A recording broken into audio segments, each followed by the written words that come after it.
So everyone's dying to know, what is that deliverable?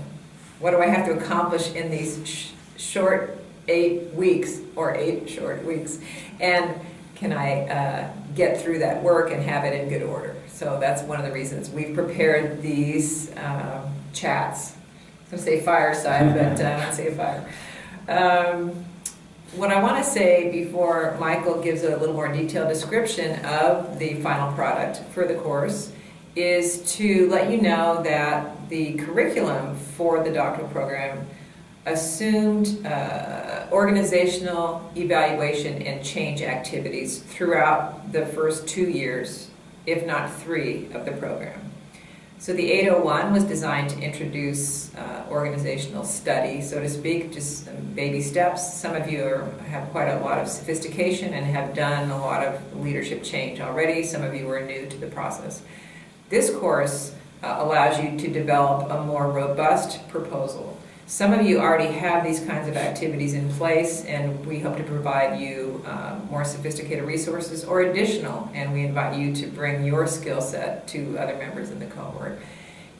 If you look ahead a year to 811, there is a 3rd course that is the place you will evaluate the steps you've taken with this proposal. So you're putting a proposal in place during this course.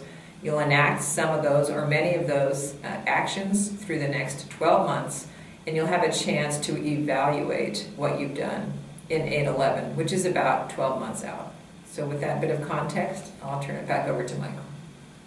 So what we're hoping that you will be prepared and eager to do in the last half of this fast-moving course is to prepare and present to your peers and to us an actual change proposal that builds on the critical problem inventory, builds on the readings and the insights you're gaining about transformative leadership and change, and you will, in effect, present a paper, prepare a paper that we recognize that it's not going to give you the luxury of actually executing the change proposal.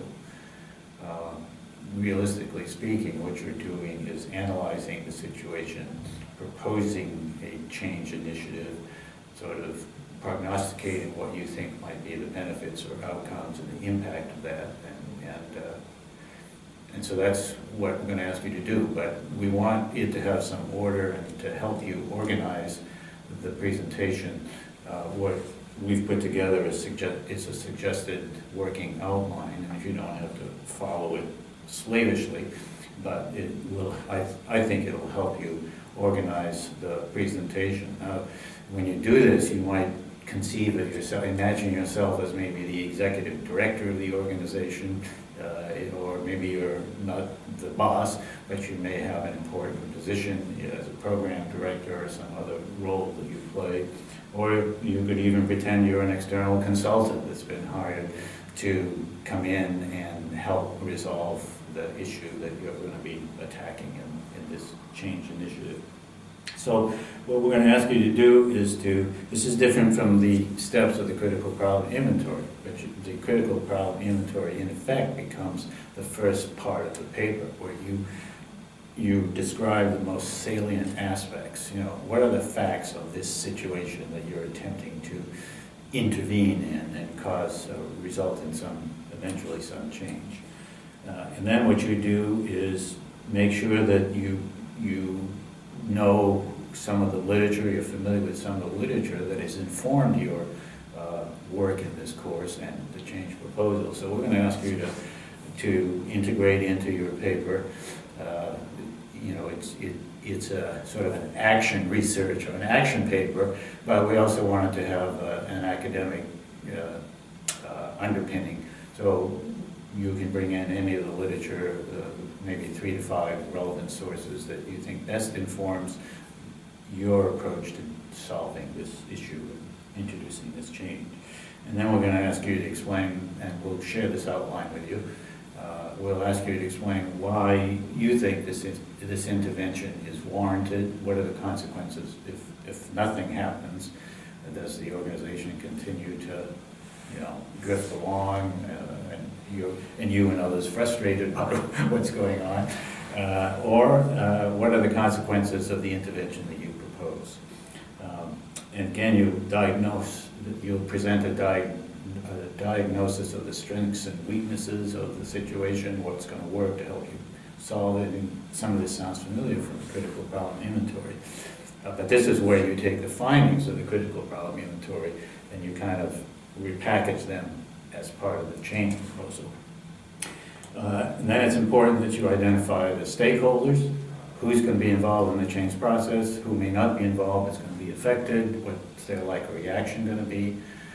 If the change is introduced successfully, what is the likely reaction? What's going to be who is going to be the early adopters, the resistors, etc.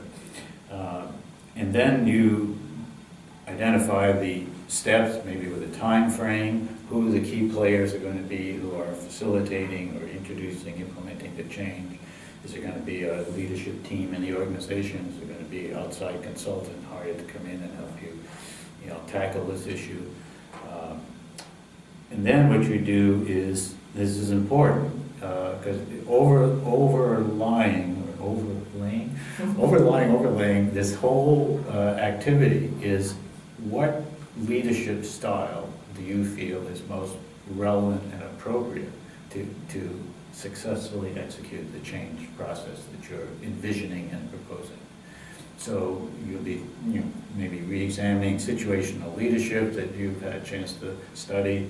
You're looking at transformative attributes of a successful leader introducing change. So we want you to have a segment of your final paper that speaks to the most appropriate leadership approach to successfully do this change.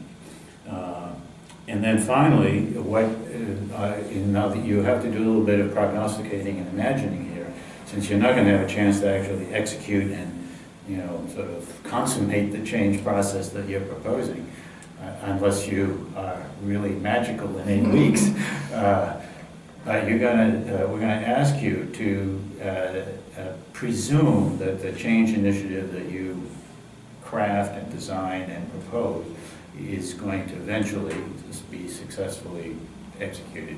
We're going to ask you, what would be a likely time frame for that, what would be the ultimate outcomes and benefits, and maybe what would be the next wave of change after the change you're going to present is successfully implemented. So that's what we have in mind, and we hope that when you get working on this, you'll find it an exciting activity and give you some new insights and skills into transformative leadership.